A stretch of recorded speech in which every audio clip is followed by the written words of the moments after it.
Commission की तरफ से भी, लेकिन फिर भी आरोप लगाए जाते हैं। देखिए, पहली बात तो यह है कि न महाराष्ट्र में वोटों की चोरी हुई है, न देश में कई वोटों की चोरी हुई है। मुझे ऐसा लगता है कि राहुल जी के दिमाग की चिप चोरी चली गई है और उनकी हार्ड डिस्क करप्ट हो गई है। इसलिए लगातार वो झूठ बोल रहे हैं, गलत बयानबाजी कर रहे हैं और जनता का मैंडेट चोरी कर रहे हैं, लोकतंत्र को चोरी कर रहे हैं, लोकतंत्र ने दिया हुआ फैसला चोरी कर रहे हैं।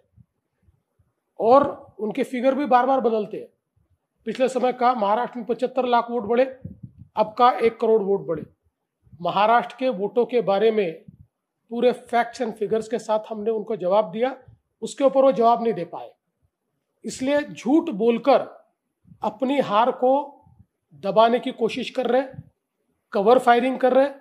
उनको पता है आगे भी हारने वाले हैं, तब वो बोलेंगे मैं तो पहले कहता था। इस प्रकार की कवर फायरिंग उनकी चल रही है। और मैं सबसे ज़्यादा आश्चर्यचकित इस बात से हूँ कि आप लगातार ये कहते हो कि वोटर लिस्ट में गड़बड़ी है, वोटर लिस्ट में गड़बड़ी है, तो फिर बिहार में कॉम्प्रिहेंसिव रिवीजन को आप क्यों विरोध कर रहे हो? अगर वोटर लिस्ट में गड़बड़ी है तो वोटर लिस्ट सुधरेगी कैसे? कॉम्प्रिहेंसिव रिवीजन से। हम मांग कर रहे हैं 10 साल से कॉम्प्रिहेंसिव रिवीजन कीजिए, डी नोवो वोटर लिस्ट तैयार कीजिए, हम मांग कर रहे हैं। और अब जब चुनाव आयोग वो कर रहा है तो आप उसका विरोध कर रहे हो।